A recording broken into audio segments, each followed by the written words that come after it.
transportation planner with CDM Smith. We're an engineering and planning consulting firm, and I'm very excited to have the opportunity to bring this series of Lunch and Learns to you all, and I hope word spreads about these events. These are open to the public and are being recorded for future viewing online. As many of you may be aware, we're working with both the Appalachian Council of Governments and the Berkeley-Charleston-Dorchester Council of Governments to develop regional freight mobility plans in those respective regions. This is a very exciting opportunity to develop these plans in concert with one another, and we're finding opportunities for an efficient work plan in data sharing and overlapping analyses, as well as having these opportunities for collaboration across these two study areas. We've talked together with both councils of governments and identified that one challenge we regularly have in freight planning is the lack of understanding of what a freight mobility plan is and what they are meant to accomplish. So we need champions for both of these plans and eventual implementation of these plan recommendations. But that would be nearly impossible to do if we don't educate folks about what we're doing. So this is where this virtual lunch and learn concept was conceived. In the era of our public health concerns, we're certainly challenged as planners to engage the public in slightly non-traditional ways.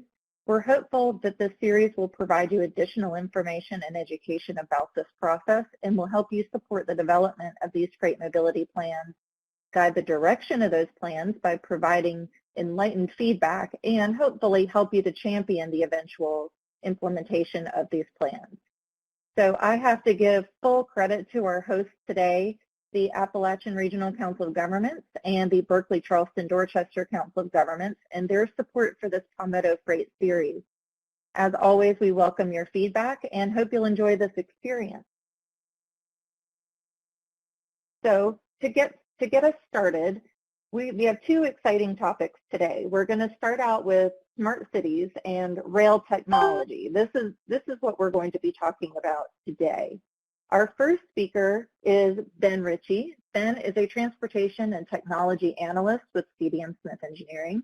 He's serving as a senior advisor on these freight mobility plans, and he has recently spent a couple of years as a senior advisor on the Smart Cities Columbus, Ohio project, along with other projects around the country, and we look forward to learning more about smart cities from Ben. Following Ben's presentation, we'll hear from Matt Gaiman. Matt is a senior transportation planner with Transsystems Engineering, a partner of ours on these freight mobility plans. And Matt's background is rail and intermodal terminal planning. Matt will be talking with us today about PTC, positive train control, and other rail technologies that we may examine through the development of these freight plans. So I know I'm going to learn something today. I hope you learned something today, and we'll look forward to talking and answering some questions later. Let's get started, Ben. Thanks, Jane. Good afternoon, everyone. I actually have two presentations in my portion of it, Smart City and DraFlex. Both of my presentations focus on freight vehicle technologies. And then Matt, as Jenny said, will talk about the rail technology. So starting in, what is a smart city?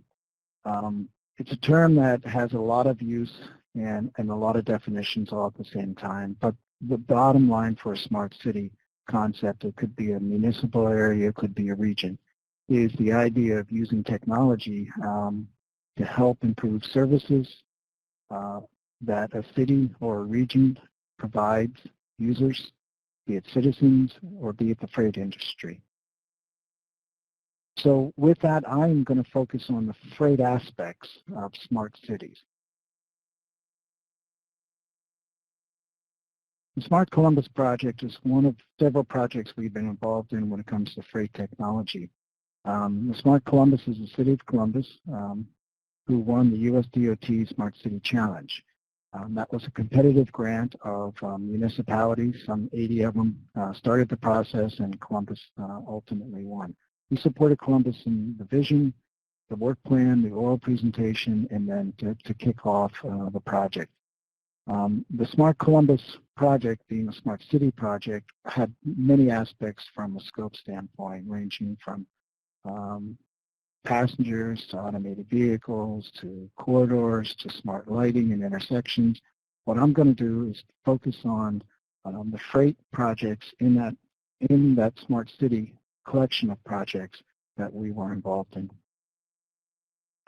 And so basically what the project included was a $40 million grant. And it was, and some of the key aspects of it relate to the platooning, to electric vehicles, shared mobility, connected vehicles, and the operating system. And the operating system I'll spend a little bit of time on in addition to the freight technologies. So one freight project that Smart Columbus had related to urban truck platooning. And part of urban truck platooning is a subset of truck platooning, which we'll talk a little bit about, but it's basically two vehicles connecting and operating as one. And in an urban environment that is, the application is in a region that involves the city. For Columbus, the project basically had a manufacturing plant about 50 miles away that was supplying a distribution center within the city itself. So the truck platooning aspects happened on the interstates of that route. For the first mile and last mile, we had priority signaling. And basically that meant going into an intersection, again, in the first and last mile, the smart intersection would give either priority or would hold both trucks, knowing that these trucks were going to platoon to keep them together to facilitate that. And so in the Smart Columbus project, it was an urban truck platooning and signalization to adopt that. The other aspect of the Smart Columbus project, which involved the entire project, but related to the operating system. And this is a key aspect of any technology project, is understanding what data to gather, how to architect that data and organize that data, and have that data be available for research and other uses about the application of the technology.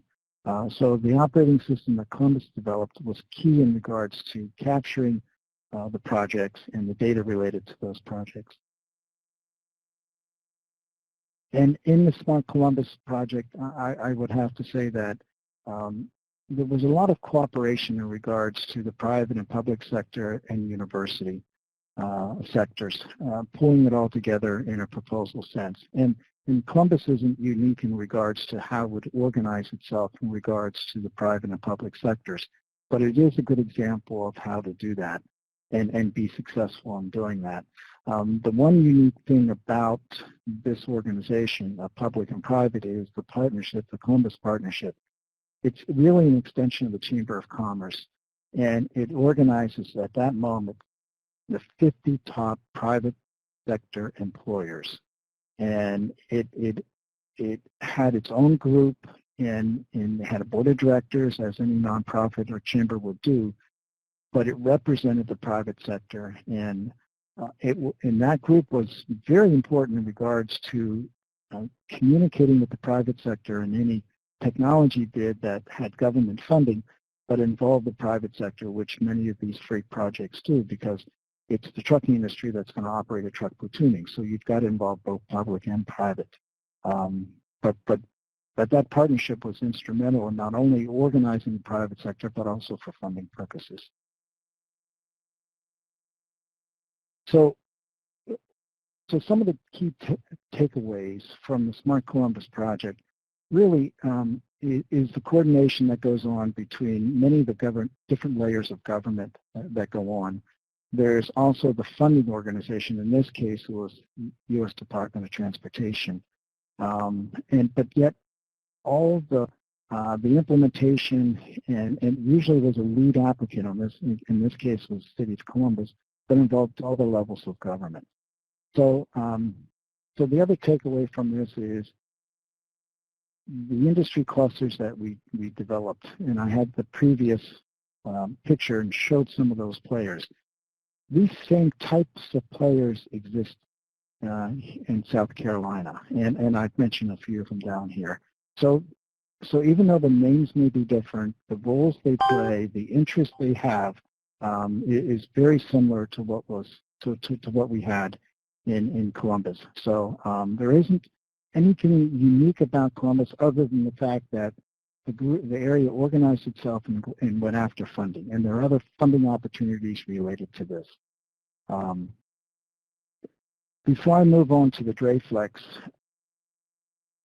the other projects that we're working on, which are not part of the presentation, but I'll just briefly mention, are basically 3 other projects that are all in Ohio that relate to vehicle automation, either a truck platooning operation or a tractor automation, which is a single tractor but having technology embedded in it that is in many of our cars today, like intelligent cruise control or lane control or understanding if somebody's in your blind spot.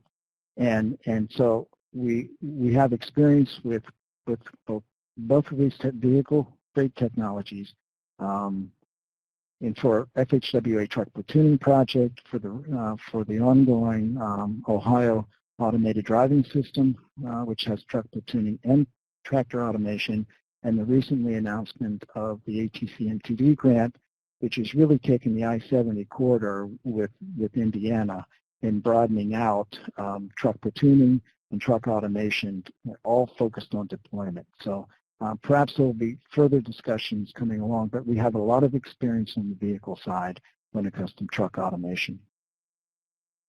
The next project that I'd like to talk about is still freight. It still involves the vehicle, but it's not automation on the vehicle, but it's information being pushed to the vehicle or to the dispatcher, however an individual motor carrier organizes it. And this is the DreFlex project. It's in Southern California, and at a high level, what this project is doing is pushing information to the driver and or to the dispatcher in regards to what's in front of them between where they're at and their destination. And with that, then trying to reroute, trying to understand arrival times, and then perhaps even suggesting the ultimate speed given the needed arrival time to the destination. So again, it's not automation on the tractor, but it's information being pushed to the tractor. And so what does it do specifically? The core of it is to optimize operations. And it's an individual tractor going from origin to destination, in this case, the port. In regards to having that, for that specific load, having information that driver or that dispatcher can better understand in regards to getting that tractor there on time, be it route, be it scheduling or anything of that nature. It's near real time, but it's slightly delayed given the databases that we're using. And so what does it really do? What it does, in the picture on the right, is it lays out like a Google map. If you're starting out, what's in front of me, and what am I going to get there? And it will suggest other routes to go that. It will tell you the travel time of that in regards to getting to where you ultimately want to go. And then with any of these projects, there's a lot of performance measures that are collected. And I would say that's true for any of these projects that I've been talking about. What U.S. Department of Transportation is really ultimately interested in is the data that's collected from this. And they'll use that data for safety analysis to help understand how this technology operates. Is it safe? Does it improve it? What the private sector cares about in this information is, does it improve my operation? Now, does it give me more efficiency in regard to arrival time? Does it help me with controlling my operating costs? On the truck automation side, the ultimate goal is how might it help me in regards to assist the driver that eventually a driverless system in regards to, again, improving the operations and safety, and both parties care about safety.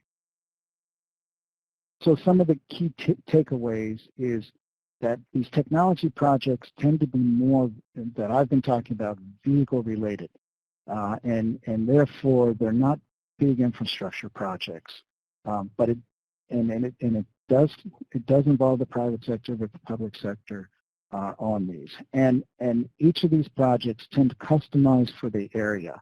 The technology may be the same, but the local conditions in Southern California are not to be the same as they are in the Charleston up 26 corridor. So in regards to that, you're really customizing what it is you want to do for the needs of that area. And then lastly, what can we do? I think the experience that we have both in the vehicle side as it relates to automation and it relates to information being pushed to the vehicle, opportunities to better improve what goes on along the I-26 corridor, better improves what happens in both the bookends on the I-26 in Greenville and in Charleston in regards to helping that. So we have this suite of technologies that we can bring to this corridor, and it really depends on the needs of the corridor as to what technology makes sense. And then the private sector, making decisions about what might make sense for their operations. So with that, that concludes what I was going to talk about in regards to the vehicle side of it. Matt's going to talk about the rail side. So I'll take any questions you may have in regards to what I spoke about. Thanks, Ben. If anyone has a question, please type it in the chat box or feel free to raise your hand if you'd like to speak it.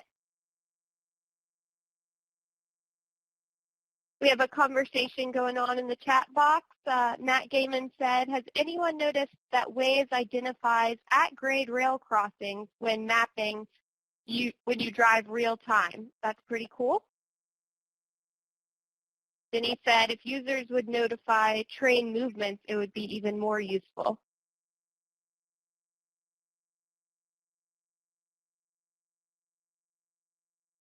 Yeah, this is Matt. I unmuted myself. I just noticed that the other day, and I didn't do anything. Didn't press any buttons, just open it up. So, yeah, I'm excited about that and the potential it has to, be a useful tool to the public going forward.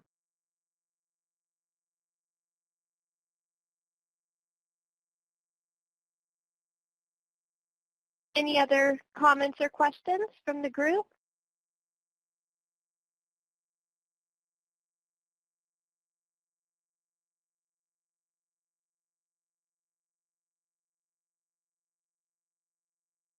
Well, Matt, it's a quiet crowd right now. I know everybody's eating lunch. So Yeah. I think if you'd like to go on to your portion of the presentation, that would be all right. Okay. Thank you very much. And Jenny, thank you for the kind introduction. Tickled to be working with you on this. We've talked about it for a long time, so glad to be here. And I guess I've been having some troubles using the various virtual meeting formats. I want to make sure everyone can hear me. I got the phone right in front of me here. I'm trying to speak loud. Sometimes I tend to speak softly, but if you have any trouble hearing me, just let me know, and I'll try to speak up a little louder. Well, thank you, everyone, for allowing me to join you during your lunch hour and present a few great technologies that we believe are applicable to each region engaged in this project, or the two projects. Trans-Systems is a great transportation engineering and planning firm, and my focus is on port and intermodal freight rail projects and serving our freight clients in the Southeast region, including Palmetto Railways and the State Ports Authority. And so I think there's some great technologies out here that are applicable to those organizations and the customers they serve. So I want to talk a little bit about a few of those, which I think that you'll enjoy getting to know a little bit better. The first one is positive train control, or often referred to in our industry as PTC. PTC is designed to prevent train-to-train collisions. Derailments caused by excessive train speed and unauthorized train movements onto sections of track where maintenance activities by the railroad might be taking place and their workers are present in the right-of-way. It's also used to prevent a train from moving through a track switch to another track or a yard where the rail switch has been left in the wrong position. PTC technology is not meant to prevent accidents caused as a result of track failure or equipment failure, and it is not meant to restrict improper vehicular or pedestrian movement through a grade crossing or into the rail right-of-way. It doesn't prevent trespassing, and it doesn't prevent certain types of train operator error. Drug and alcohol use, lack of sleep are often the typical suspects. PTC is implemented on all Class 1 mainline rail corridors where the annual gross tonnage exceeds 5 million tons. It is also implemented where high-speed passenger rail or commuter rail has trackage rights to operate on Class 1 track. Perfect example is Amtrak all throughout the Northeast and through most of the Carolinas. And PTC is not implemented on most Class 2 or Class 3 rail tracks. So for Palmetto Railways, for example, has not implemented PTC. And it's not implemented on industrial tracks that serve as the final mile linkage between the Class 1 main line or yard to the final destination or spur track, where a manufacturing facility might be like, the BMW facility. PTC, the technology is GPS enabled, so it has the ability to monitor and manage train speed independent of the conductor who's sitting there in the chair driving the train. Today, about 60,000 track miles are managed under PTC, and at any one time, over 20,000 locomotives are being monitored and managed 24 hours a day. The results have been very positive with reduced train accidents due to track and equipment causes. So it's been a very successful technology. Two examples of PTC controlled lines within the state.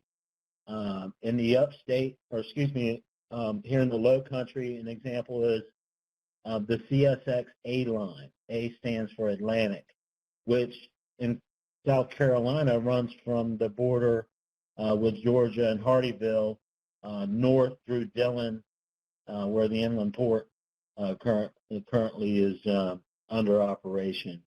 An example in the upstate is the Norfolk Southern Crescent corridor, which runs from New York to New Orleans and through the state, runs north from Madison, south or west of Clemson, through Gaffney, the border of North Carolina. So maybe some rules of thumb to help you identify what a PTC train might look like and what one doesn't look like.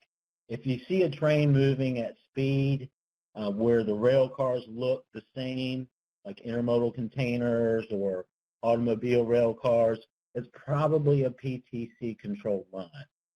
If you see a train moving slowly through an urban area with a mixed type of rail cars, it's not likely a PTC controlled line. All right, moving on to our next technology is quiet zones. Quiet zones are where a locomotive is not required to blow its horn. Noise pollution from train horns in urban areas as well as rural is a big issue for the public. But I think this is a good opportunity to make our stakeholders aware of, if you're not already, about the railroad's concern with this topic. Not having a horn in dark or unlit rail corridors where safety measures such as a crossing gate are not in place is a significant liability to all railroads. Oftentimes, those safety measures that are in place are disregarded by the public, leaving the conductor no option really but to sound the horn in an attempt to avoid a collision, which could result in fatal results. So I think it's important to understand the inherent risk that railroads have with this issue. That being said, quiet zones are established mostly in concert with other noise mitigating technologies. For example, sound absorbing or reflecting walls also contribute to the betterment of quality of life that quiet zones provide. On a previous call, someone had asked me about how do you go about establishing a quiet zone, determining the need. Well, there's a really good tool that the FRA provides that you can find online and download as part of their grade deck crossing evaluation program. DEC is spelled D-E-C. There's a number of tools there, but one of them is a corridor safety scorecard, which is a rational method that is intended to assist folks like our MPO partners here and their transportation planners identify efficient grade crossing investment strategies to improve and mitigate safety issues in rail corridors within their jurisdictions. So happy to provide more information on that if y'all need. Reach out to Jenny or myself. Great tools that the FRA provides to help us understand safety and how we can mitigate issues in our rail corridors. And then lastly, on quiet zones, what are some of the criteria or qualifiers that must be met to implement quiet zones? Well, these supplemental safety measures, or SSMs, must be in place that meet nationwide significant risk thresholds. These safety measures are mostly physical in nature that eliminate potential for vehicular and pedestrian traffic from entering the rail right-of-way. One substitute that is not necessarily infrastructure-based for a train horn is what's referred to as a wayside horn, which is actually a permanent horn established at a grade crossing that is directional and can be targeted towards oncoming motorists and away from homes and businesses.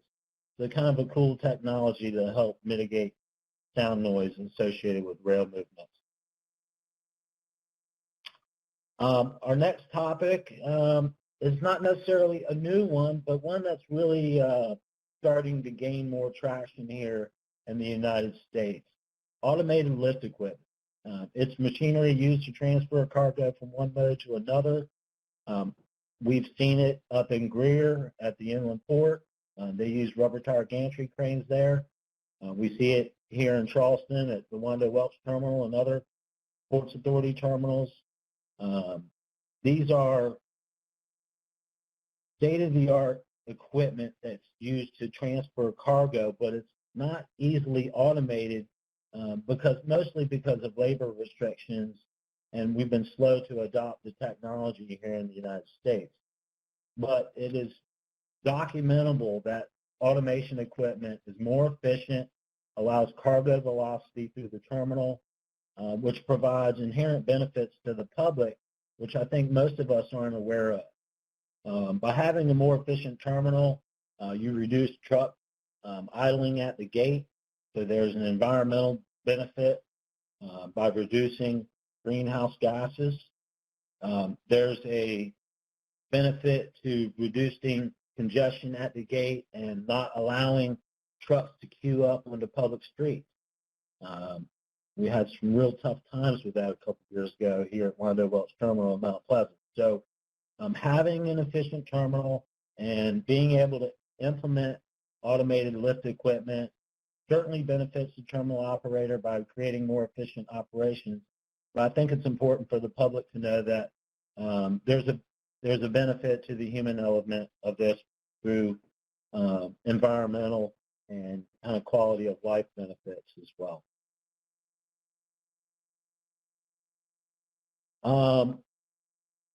Another technology that is being implemented in the freight community, and Ben alluded to this a little bit earlier when he talked about DreFlex, which is, a synergistic technology that can work with appointment systems to enhance their effectiveness. Appointment systems allow a trucker to specify a time to pick up its delivery by coordinating real time with the terminal operator. This allows the terminal operator to schedule their operations to the hour and reduce congestion within their terminal and the gate by scheduling those final mile drayage pickups with the drayage community. One of the challenges with appointment systems is finding adequate parking areas within close proximity to the freight terminal that provide the capacity for truckers to queue, as well as the amenities, to accommodate them while they're waiting to pick up their load. This type of system is also attractive to multi-terminal ports like Charleston, where visibility into chassis pools and empty container depots can help drivers avoid unproductive trips.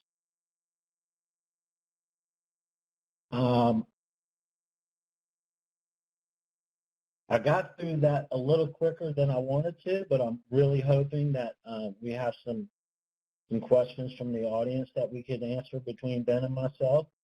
But my key takeaways for the group, what I'd like for you to really remember from this presentation, is that I've provided some clarification on PTC, where it is, where it's deployed, and then on quiet zones. I think it's important we understand the railroad perspective. We all understand the public perspective, but I think both concerns have merit, and that there is a well-defined process for investigating the feasibility of implementing quiet zones. So again, if you'd like more information on that, feel free to reach out to me. But if you simply Google FRA grade deck crossing, it'll come up and you can start to click away and learn more about it at your leisure. And then automated lift equipment. There is a real benefit to the terminal operator, but I think it's important for the public to know that there's a benefit to them through, cleaner environment and enhanced safety on our public streets.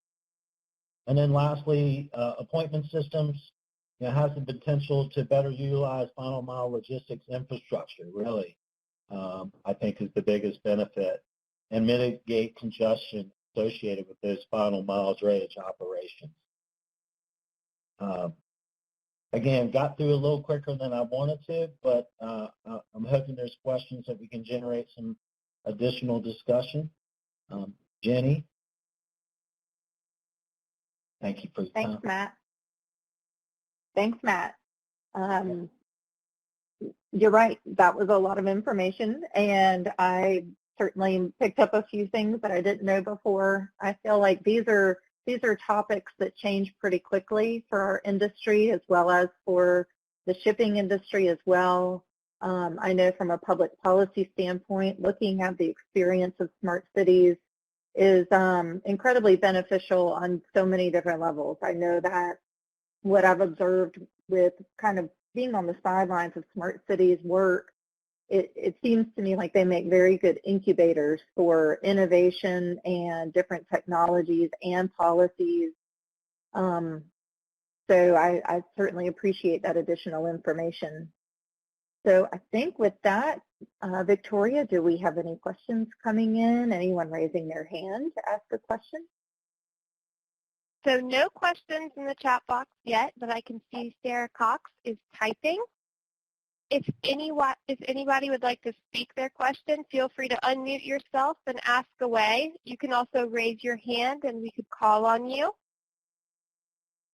And again, you're welcome to type your question in the chat box as well, for Matt or Ben.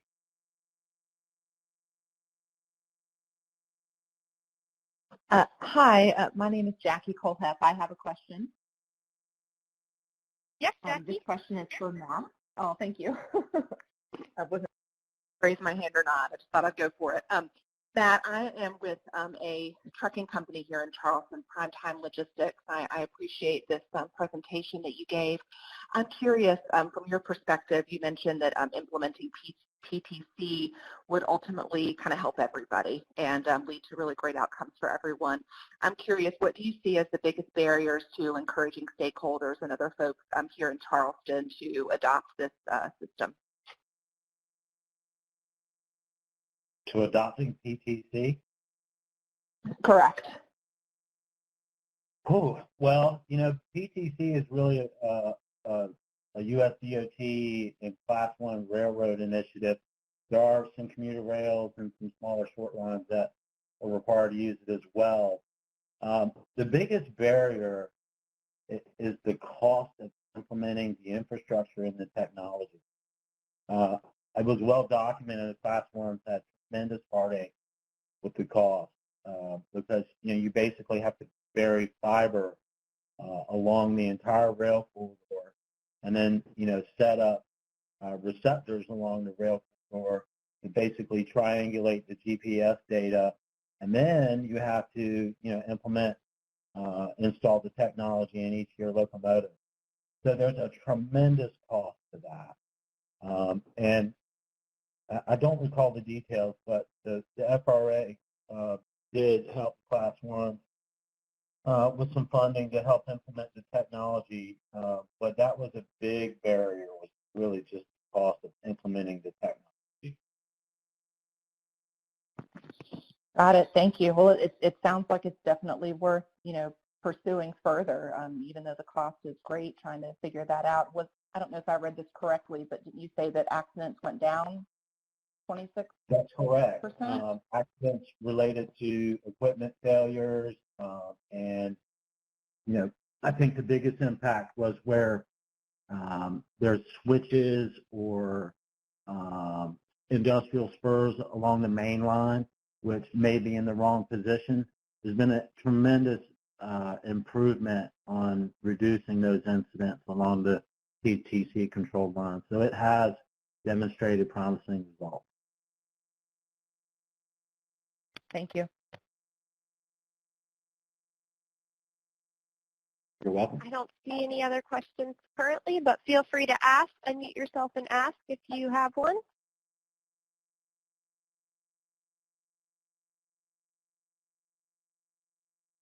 This is Jenny. While we're waiting for any other questions to come in, Ben, can you hear me okay?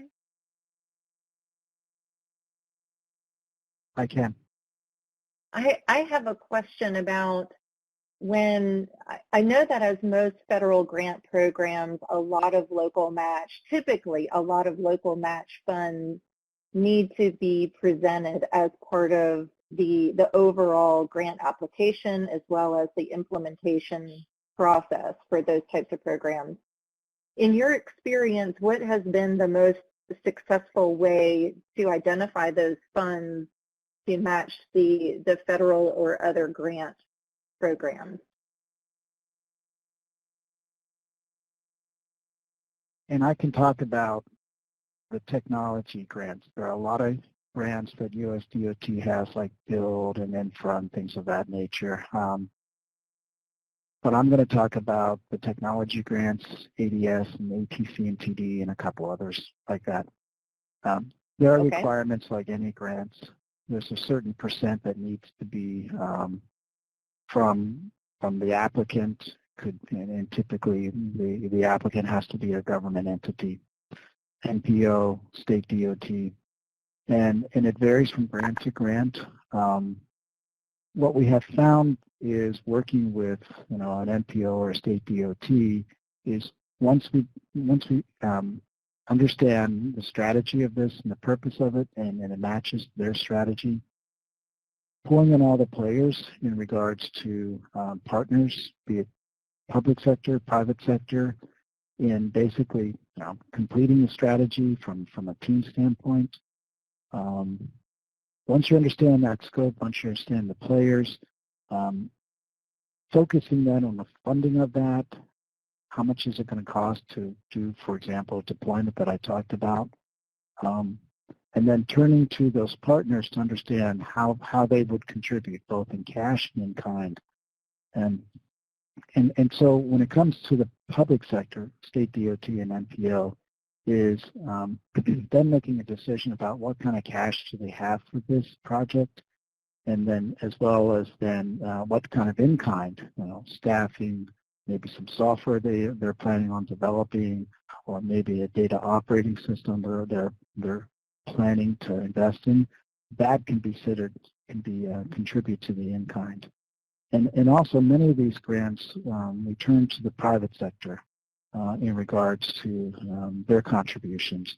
Their contributions typically are in-kind, because if you're going to be working with a motor carrier, a host fleet, that's going to actually use truck platooning in their actual operations and revenue service, and that's what we strive for.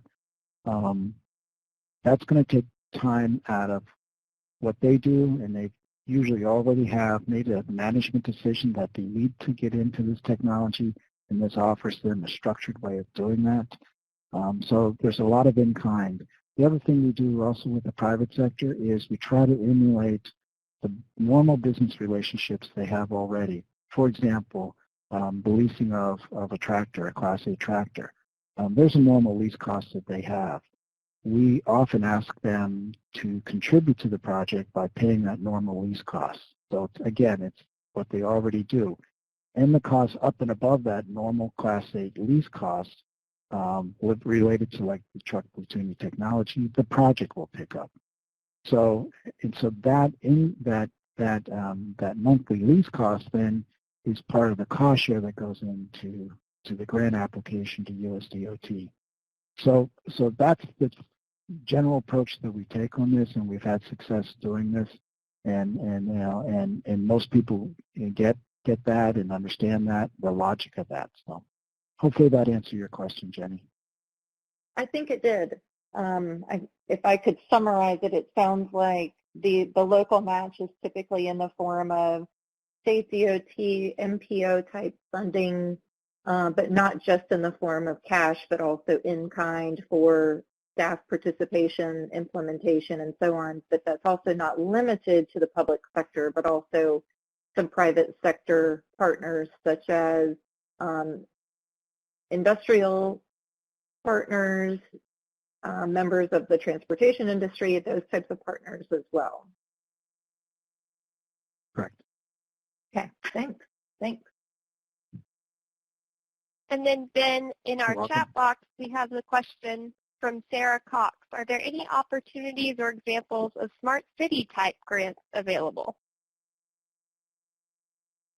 Yes. There are a number of grants out there. U.S. Department of Transportation has a variety of grants. There are a few private foundations that have grants that you can apply for. They tend to be, on the private side, very focused on specific technologies, like transportation electrification is an example, because they typically have certain goals that they're trying to achieve with their funding with that. So that tends to be the two pockets of both grant monies that are available out there. Some of these grants tend to be very refined in what they're looking for, and others tend to be more open. It's just understanding what the grant requirements are, public or private, and then putting a strategy together, working with an NPO or working with a state DOT, or both of them jointly working together, and determining a technology strategy, mostly from a deployment standpoint. What do we want to achieve here? And then finding a grant that satisfies that. So hopefully I answered that question. Thanks, Ben. Are there any other questions? If so, please feel free to unmute and ask them or type them in the chat box.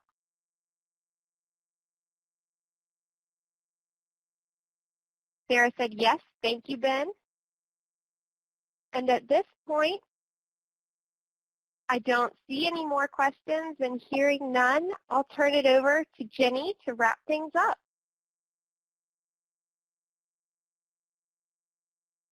Thanks, Victoria, and thank you to Ben and Matt for your presentations today. What we've put on the screen in front of you is a bit of a preview for what's coming up in the next several months with the Palmetto Freight Series. We are looking forward to next month's meeting where we will be talking about not only updates on the freight mobility plans, but we will be discussing in greater detail with our Lunch and Learn session to discuss truck parking automation. I know that we heard a little bit about this in the development of today's PowerPoints, but we look forward to taking a deeper dive into that. I know truck parking continues to be a struggle. It's a difficult challenge for municipalities, counties, larger regions and states and so on. So we will look forward to learning about that. So in closing, looking forward to your continued participation in the regional freight mobility plans in both the Appalachian region as well as the Berkeley, Charleston, Dorchester regions. What we have in front of you are the web addresses for those different plan projects so that you can stay up to date on what's happening with both of these plans. As you can tell, I'm sure you see the overlaps and the common issues that I know we have in both study areas. So I think you'll probably want to stay tuned on both project updates and log in, stay connected, and we'll look forward to your continued participation. Thanks for your time today. Have a good afternoon. Thanks, Jenny. Thanks, everyone, for participating. At this point, we'd like to offer another 5-minute break.